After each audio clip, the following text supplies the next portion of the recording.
Hello, good morning students. Today we are in 6th chapter, that is kinds of angles. So students, today we will discuss about different kinds of angles. Generally there are 6 kinds of angles. They are acute angle, right angle, obtuse angle, straight angle, reflex angle and complete angle. So students, let's see on board. So students, acute angle number 2, right angle number 3, obtuse angle number 4, straight angle number 5, reflex angle number 6, complete angle. So students, now starting with acute angle. Acute angle is an angle which measures less than 90 degree. It means those angles are considered as acute angle which measures between 0 degree and 90 degree.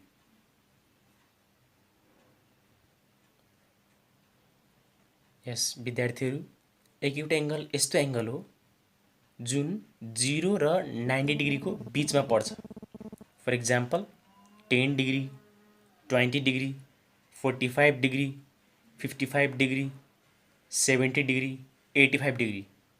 All these angles are acute as because all these angles lies between 0 degree and 90 degree.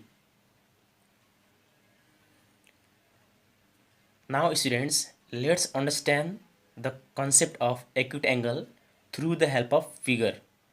Now how can we recognize acute angle with the help of figure, students? Now let's understand it. So students, here I have drawn an angle of 50 degree. As you can see, an angle of 50 degree is less than 90 degree. It means it lies between 0 degree and 90 degree. Therefore, this angle is an acute angle, students. विद्यार्थीहरू, 50 degree को angle 90 भन्दा सानो हुन्छ. त्यसैले 50 degree को angle acute angle हो.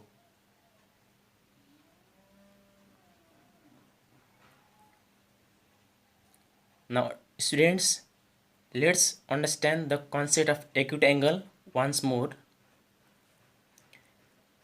Students, as you can see, this is an acute angle as because we can see the two arms, the gap between two arms, the gap between two arms is very less. Students, you can see the gap between these two arms is very less. So in this way we can recognize an acute angle without measuring two. If the gap between the two arms is less, then we can consider it as acute angle. Acute angle मा दुईवटा arms बीचको gap अलिक कम रहेको हुन्छ. त्यसैले हामीले यदि दुईवटा आर्म्स बीचको ग्याप कम छ भने, थोरै छ भने हामीले त्यसलाई एक्युट एंगल मान्न सकिन्छ. So students, now let's move towards another angle, that is right angle. Right angle is an angle which exactly measure 90 degree. जुन एंगलको मेजर 90 डिग्री हुन्छ त्यसलाई हामी right angle भन्छौं.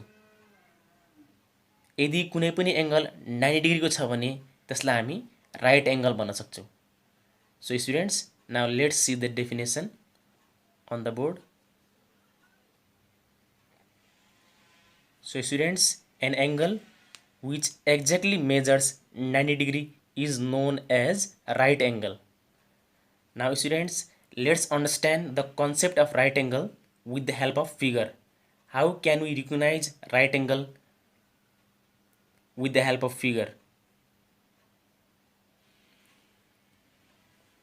Here I have drawn figure of right angle.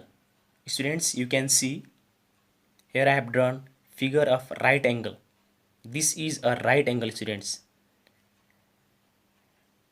And recognizing right angle is very easier task, students. It is very easy to recognize right angle by the help of figure. Students, as you can see, one arm is standing straight up. हामीले हेर्न सक्छौँ एउटा arm सिधा माथितर्फ stand गरेको हुन्छ, सिधा माथितर्फ उभिएको हुन्छ, ठाडो उभिएको हुन्छ students, you can see. So यदि कुनै पनि एङ्गलमा एउटा आर्म यसरी ठाडो उभिएको छ, सिधा उभिएको छ भने त्यसलाई हामी राइट एङ्गल भन्न सक्छौँ students. You can see here also this arm is standing straight up, here it is a right angle. And students, we generally use square corner.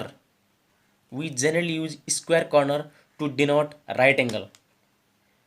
Instead of curve, we use square corner. Students, here it is your square corner. We generally denote right angle with the help of square corner. विद्यार्थीहरू, हामीले right एङ्गललाई denote गर्नु छ भने हामीले square कर्नरको प्रयोग गर्छौँ। Hope you have understood the concept of right angle. Now let's move towards third type of angle, that is obtuse angle. Obtuse angle is an angle which measures more than 90 degree but less than 180 degree. It means the angles which lies between 90 degree and 180 degree are considered as obtuse angle. Let's write the definition. So students, obtuse angle is an angle which measures between 90 degree and 180 degree.